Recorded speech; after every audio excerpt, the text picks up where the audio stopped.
Existe uma liberdade que ninguém pode tirar de você, nem numa crise, nem numa perda, muito menos num campo de concentração.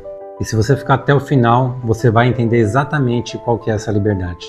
Essa semana eu mergulhei firme em um livro Em Busca de Sentido e eu saí muito diferente do que eu entrei nele. Viktor Frankl, ele coloca 3 pilares importantes quando a pessoa entra num campo de concentração. Ele fala primeiro do choque, que as pessoas olham ao redor e não acreditam, não falam, não é possível que isso está acontecendo comigo.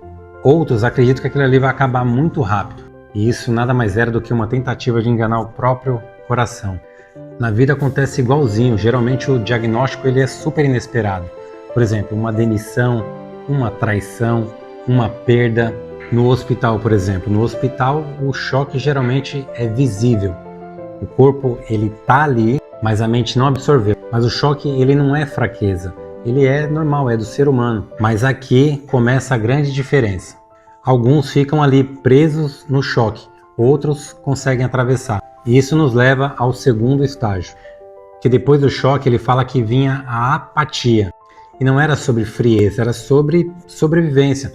Eles paravam de sentir para não enlouquecer, para não surtar. Eles não reagiam mais, não choravam mais, eles não esperavam mais nada.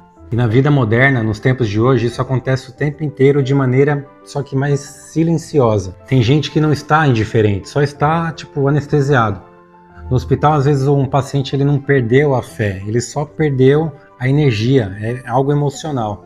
No trabalho, quem nunca viu alguém perder o brilho do olhar, perder aquela paixão pelo que faz? Então, a apatia, ela pode até proteger em algum nível, mas ela também começa a roubar o que a gente tem de esperança. E aqui entra algo muito decisivo, que é o terceiro estágio. O terceiro estágio, ele é muito mais perigoso, porque é a desumanização.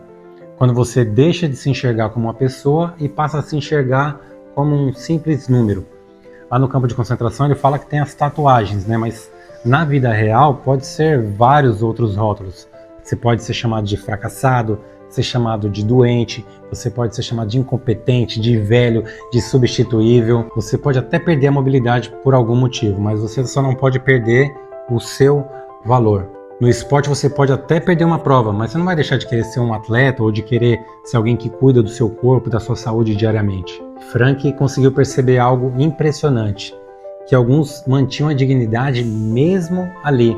Isso não vinha da força física, isso vinha de algo muito mais profundo. Ele dá um exemplo de pessoas que iam para a câmara de gás para morrer, mas iam de cabeça erguida, iam fazendo sua oração com dignidade. Não era negação, era sentido. Ele mesmo conseguiu sobreviver, mesmo não sabendo se a esposa dele estava viva ou morta. Olha que loucura. Ele descobriu que o amor ele consegue ultrapassar as circunstâncias. Porque quando você ama alguém, você suporta mais. Quando você serve alguém, você encontra mais motivos. No hospital, por exemplo, quando a gente entra de palhaço, a gente não entra só para distrair. A gente entra para lembrar que a pessoa é ser humano, que ela está ali, que ela pode descobrir o seu sentido. No esporte também, ninguém vence sozinho. O sentido não é sobre ego. É sobre contribuição.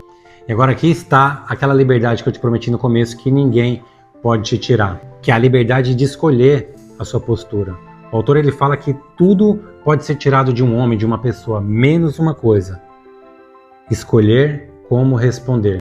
Você não controla o choque, você não controla a dor, você não controla as circunstâncias, mas você tem que focar no que você controla, que são as suas atitudes, como você vai responder sobre aquilo. E isso é gigantesco. Então talvez o poder do ser humano ele não está em evitar o sofrimento. Ele está em atravessar com dignidade. Olhar além do próprio nariz é parar de perguntar por que comigo e ficar se vitimizando o tempo inteiro e escolher como você vai reagir diante disso. Então talvez a vida não esteja perguntando se você é forte. Talvez ele esteja te perguntando se você tem sentido. E quando você tem um sentido, não é que o sofrimento ele desaparece, mas de certa forma você pode desaparecer dentro dele. E essa é a liberdade que ninguém te tira. Então esse foi um pouco um apanhado aí sobre o livro Em Busca de Sentido, um psicólogo em meio ao campo de concentração, O livro é sensacional, super recomendo que leia.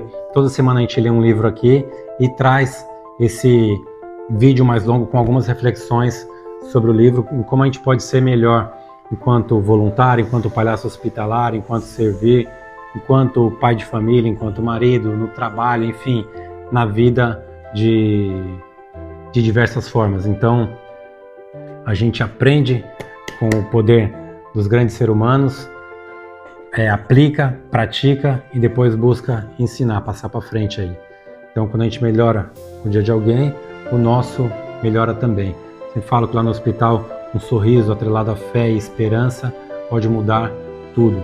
Se você gostou desse vídeo, já se inscreve aqui, SOS Sorrir, e compartilha com mais alguém. Essa jornada não é sobre superação, sobre esporte, sobre palhaço, sobre disciplina.